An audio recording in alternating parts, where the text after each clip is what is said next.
right, hello everybody. This is Rick's Vintage Cards. Today we're going to go through another blind reveal, 24 cards from 1958, spanning across to 1979. Got all the cards you see in front of you are cards that are duplicates that I have that I put in front of you. All of the ones you're going to see are going to be replaced by graded cards that came back from PSA. So really excited about this one. Got 4 Ernie Banks in the mix here, so you can see the Cubs bucking in the background for a little hopeful good luck there. You know, Willie, McCovey, couple Nolan Ryans. You could see I've got Schmidt's, Banks, Pete Rose, and all the mix. So without further ado, let's go ahead and get started. So first card up is a Juan Marichal. It's from 1970. I have this as a 6 or a hopeful 7 here. So let's see out of the gate, what do we have? Great start here. We got an 8 straight out of the gate from for Juan Marichal, 1970. So solid start if this is any indication here. All right.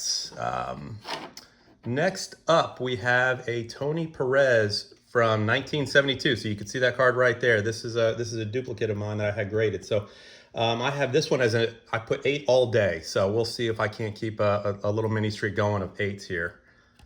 And this one came back as a 7. So solid card, well centered, good color. It's very similar to this one. So like I said, I'm going to replace the ones that I have up here with the actual graded card. So there you go. First 7 there.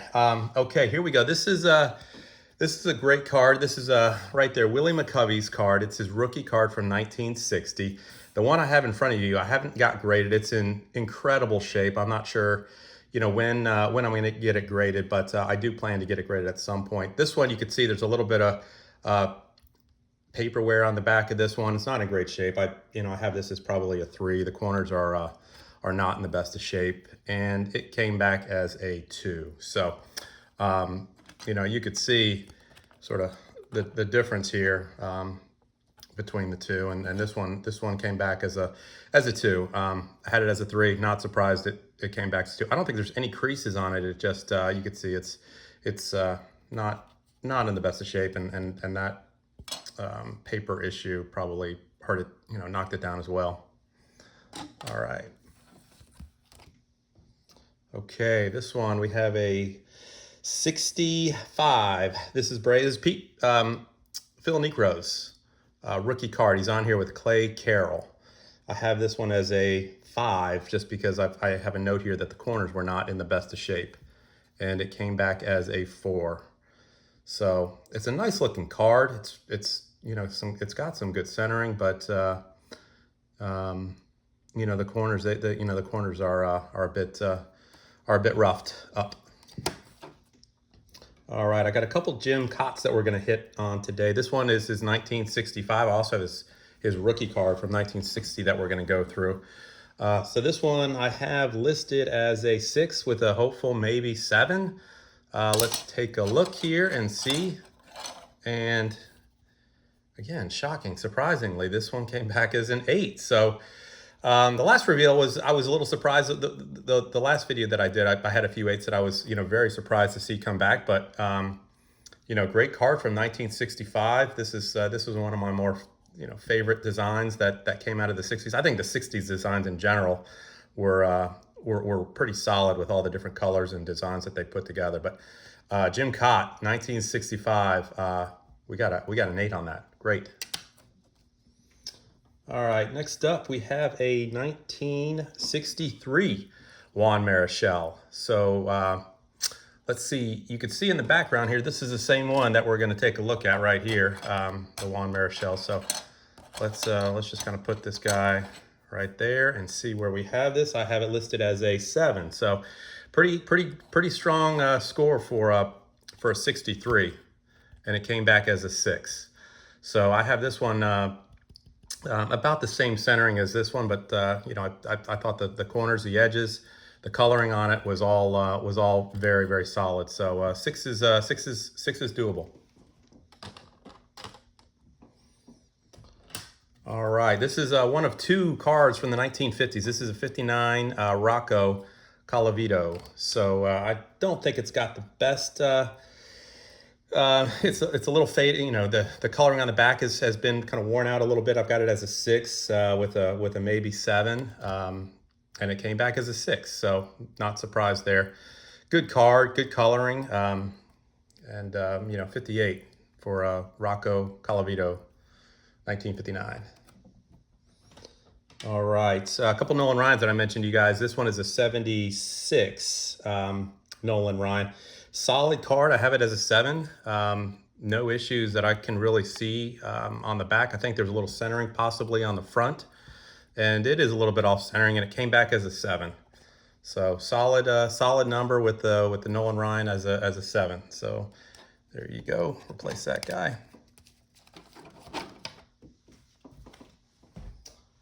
All right, 1977. I don't have a lot of 77s. This is probably, I think, the first 77 that I've ever gotten graded. This is a Mike Schmidt. Thought it was in really, really solid shape. I don't get a lot of the late 70s graded. Just, it's hard to get, you know, good value unless they grade out, you know, at a really, you know, 8 plus or maybe at least 7 plus. So I thought this was in solid enough shape. I've got it as a 7/8. So, and it came back as an 8. So couple 8s already out of the cards we've seen. This is a third 8. So very pleased to see that. It's a great card. It's well centered. There's a little bit of you can see there's a little bit of ink run right there, but overall I thought this was a super solid card. So anyways, got an 8 on Mike Schmidt there. All right, dropping back to 1970. So the card you see in the back there, this Killebrew, I had graded the last time as a 7. This will be interesting to see what this one comes back as. And this one came back as an 8. What did I have it? I had it as a 6, maybe 7. So I'll have to kind of take a look at both and see how they did. But two very great examples of Killebrew from 1970. This one coming back as an 8, so an improvement from the last one. So great submission there for an 8 to come back. So really loving this run of 8s here that we have going. All right, we got a nice Rod Carew from 1969. This one, let's see, 69. I have it as a 6, maybe with a possible 7. I don't really have any other notes on it. It's a, you know, good looking card on the back. It's pretty well centered here. And this one came back as a 6. So we got a 6 on the 69 Rod Carew. So good card, good card.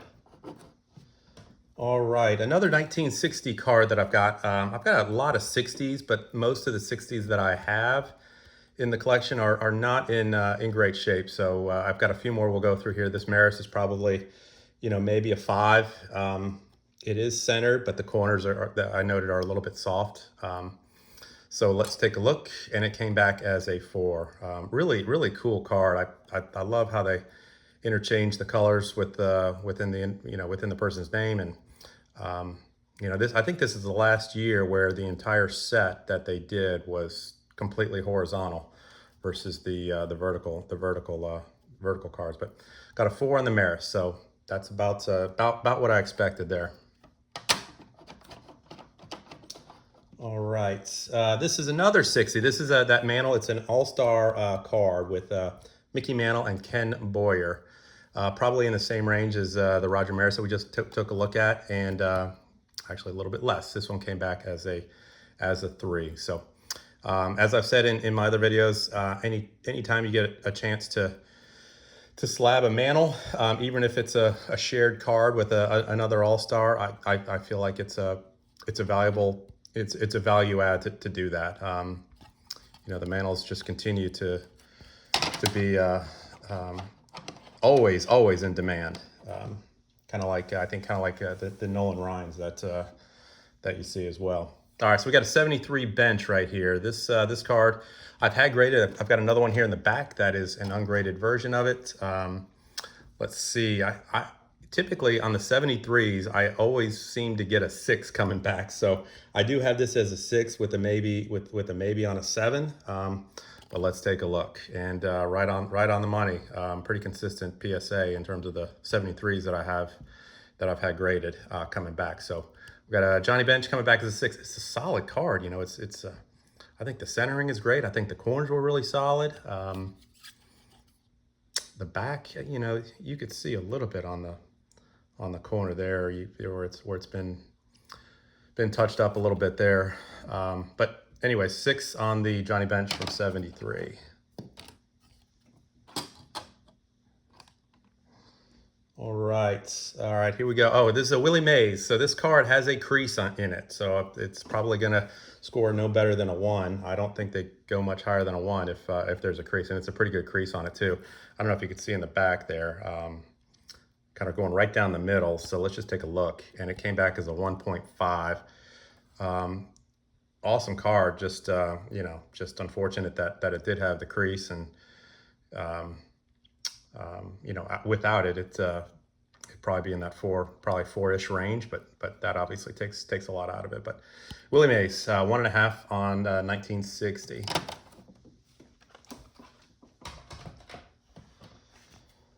All right, okay, here's another 60. This is Jim Kaat's rookie card. It is definitely not in the best of shape. It's probably you know, probably a 3 or a 4 is what I have in my notes that it came back as, and it came back as a 4. So iconic card with Jim Kaat in his rookie year here, along with others that were in this rookie class like Carl Yastrzemski, a few others, but I think Kaat and Yastrzemski were the two probably headliners from that class. All right, here we go. We got a 73 Al Kaline. If you know anything about this card, there was actually an error card, or not an error card, it was a print card where on his forehead here, he had a bandage on it, and it's a very rare card. You see them pop up, and they're, even in poor condition, very, very valuable. I've got a few copies of his card without it. It's still a valuable card, but none with the bandage error on his forehead. So just a little note if you didn't know that. So this one I have as a let's see, I have it as a 7, and it came back as a 7. So solid card. So I broke the string of 6s on the 73s. All right, so let's see the next. All right, so the next 4 cards, I should say, the next 3 cards are all 1979. So what I did when I submitted these 79s, they came out from a vending box. They had never been touched. I pulled these 3. I got a Jim Ryan, a Steve Carlton, and a Pete Rose, and I thought they were all 9s or 10s. So that's kind of the number I'm shooting for. I'd love to see one of these pop at a 10, but that's also very, very difficult. So here we go. First one out is Jim Rice, and he came back as a 9. Super, super sharp card. I have no idea what knocked it down to the 9, but nonetheless, it's hard to get a 10, but I'll take the 9 as that was kind of my hope all along, was to see all 3 of these come back as a pretty strong number. So another one, here we go. Another Pete Rose, 1979. And this one came back as an 8. This is his record breaker card. Not sure if this is his only card, or if this was one that where he broke the most consecutive games batting safely. So got an 8. And last but not least, this Steve Carlton. This is one that, again, I think out of the batch, I thought this one had the highest probability of scoring a 10. So let's see what we got here, and it got an 8. So surprised that one came back as an 8. The Jim Rice as a 9. We'll take it, but yeah, hard to find anything wrong, with those 3. So difficult grading, but that's the way it goes. All right, and then last but not least, here's my little mini drum roll. We're gonna take a look at 4 Ernie Banks cards. The first 2 that I've got are from 1967. I don't have either of these as a super high mark, 5 or 6. But again, wanted to send in a bunch of Ernie Banks. This is the the card that we're going to be looking at here in just a second. This is probably my nicest copy that I have. Just haven't gotten it in to get graded yet. So I wanted to see what a one with probably a little less pizzazz on it came back as, and see what the grade is. So here we go. And it came back as a 5. So not in the sharpest shape overall. It's still a great looking card. Love the card itself, but here you go. We got a 5 on that. So next one, we'll do the same thing. We'll take a look at another 67, another version of it, and here we go. And this one came back. So back-to-back 5s on the 267s. So that is the 2. Then this one here, I'm really excited about this card. This is a 69 Ernie Banks, and if there's anything that may hold it back from a high grade is possibly the focus on it. I noticed there's a little bit of a focus issue. I don't know if where PSA stands on that. If I've never sent in a car that looked a little bit out of focus. So this one I have as a sharp card, 6 or a 7, and it came back as a 6. So little disappointed. It's just got the sharpest of corners. I mean, everywhere you look on this card, it's just perfectly centered. It's sharp. I mean, they must have knocked it down a little bit on the focus. If you look at another one of these, it's the face, everything just looks slightly, just ever so slightly, not perfectly, I guess, focused. So there you have it. There's the 69 Ernie Banks. All right, and then last but not least, this is probably my favorite card out of the whole bunch. This is his 1958 All-Star card for, Ernie Banks All-Star card. It's got the blue with the yellow on the front. I had this as, really, really great shape. I've got it as a solid 7, so I'd love to pull a 7 on this. If that happens, I will, let's take a look. And it came back as a 7. So great finish, great card. Love it. Love everything about just the whole design, the stars, the blue, kind of the red, white, and blue with it just looks phenomenal. Hey, and a 7 on a 58 Ernie Banks. We'll close up with that and call that a wrap, call that a day. So there you go, 24 cards in the books. Another fun reveal. A lot of strong cards coming out of the gate with a bunch of 8s. And anyways, hope you enjoyed the video, and we'll be back to do another one here in a couple months. So thanks for watching, and you all take care, and happy collecting.